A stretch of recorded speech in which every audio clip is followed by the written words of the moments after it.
Tout le mal que tu fais aux autres te reviendra d'une façon ou d'une autre. Suivez l'histoire de Christine, partie 1. Dans une ville africaine vit Christine. Christine est une jeune femme de 26 ans qui vit avec son mari Alfred. Ils se sont rencontrés à l'époque de l'université et se sont mariés quelques années plus tard. Le plus grand rêve d'Alfred, c'est d'avoir un fils. Mais voilà, cela fait maintenant 5 ans qu'ils sont mariés et toujours pas d'enfant. Cette situation rend Alfred plutôt triste, mais par amour pour sa femme, il ne se plaint jamais. De son côté, Christine remarque que la situation commence à déranger son mari. Elle a tout fait, mais l'enfant ne vient pas. C'est aussi à cause du fait que tous les deux travaillent beaucoup. Quand Christine rentre du boulot, elle doit encore s'occuper de la maison, alors elle n'a jamais le temps pour son mari. Alors, un jour, Alfred décide de lui faire ressentir son mécontentement. Il lui dit « Christine, tu sais que je suis le seul garçon de mon père. Je dois avoir un fils pour continuer la famille. Ça fait déjà 5 ans que nous sommes mariés, mais toujours rien. » Christine répond « Je comprends, tu as raison de te plaindre. Moi aussi j'y pense. C'est pour ça que je voulais prendre une femme de ménage pour m'aider. Comme ça j'aurai plus de temps à te consacrer. » Alfred dit « Pas de souci. » Alors Christine appelle sa mère au village et lui dit « Maman, j'ai besoin d'une personne pour m'aider aux tâches ménagères. » Sa mère répond « Ça tombe bien. Ta cousine Manuela est là. Elle ne fait rien au village et voulait venir en ville. Comme ça, tu n'auras pas besoin de lui payer un salaire. C'est la famille, elle viendra juste t'aider et tu vas l'offrir un toit en retour. » Christine répond « D'accord maman, si tu fais ça, tu m'aides beaucoup. »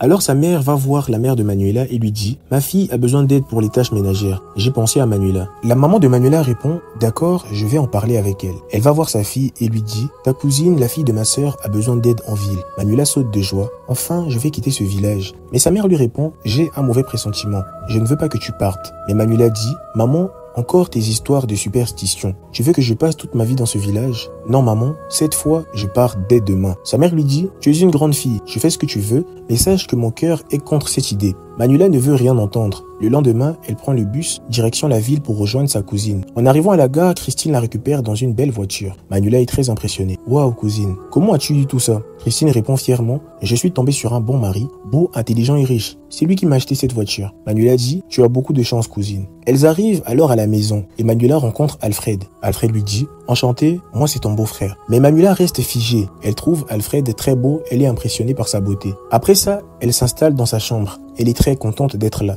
Les semaines passent, mais Manuela garde toujours un style de villageoise. Alors Christine décide de lui acheter des vêtements et des perruques. C'est là que la beauté de Manuela éclate. Tout le monde le remarque, surtout Alfred qui a le malheur de tomber sous le charme de la cousine de sa sœur. Dès que Christine part au travail, Alfred profite pour draguer Manuela et elle aussi finit par tomber sous son charme. C'est comme ça qu'il commence une relation secrète. Derrière le dos de Christine qui ne se doute absolument de rien. Elle fait totalement confiance à son mari et à sa cousine. Pendant que les deux profitent de la situation pour se voir quand elle n'est pas là. Alors, après plusieurs mois de relations secrètes, un jour Manuela se rend compte qu'elle est enceinte. Elle va voir Alfred pour lui annoncer la nouvelle. C'est là qu'Alfred comprend que le problème vient de sa femme. Si ils ont fait 5 ans sans avoir d'enfant. Et là, il veut maintenant s'en débarrasser. Il dit « Manuela, en réalité, c'est toi que j'aime. J'ai fait 5 ans avec ta cousine, mais elle ne me donne pas d'enfant. Toi, en quelques mois, tu es déjà enceinte. Je veux me débarrasser d'elle.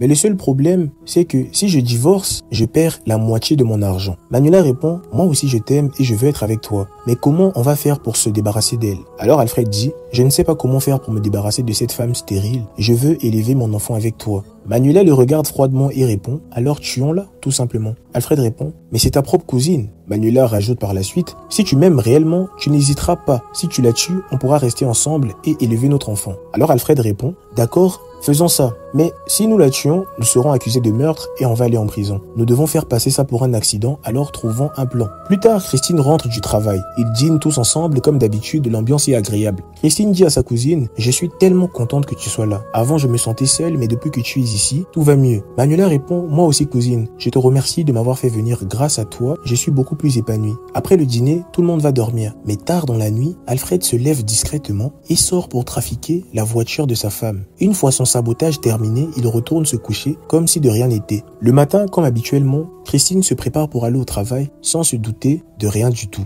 Elle monte dans sa voiture et part. Sur le chemin, alors qu'elle accélère, elle perd le contrôle de sa voiture quand soudain la suit dans la partie 2.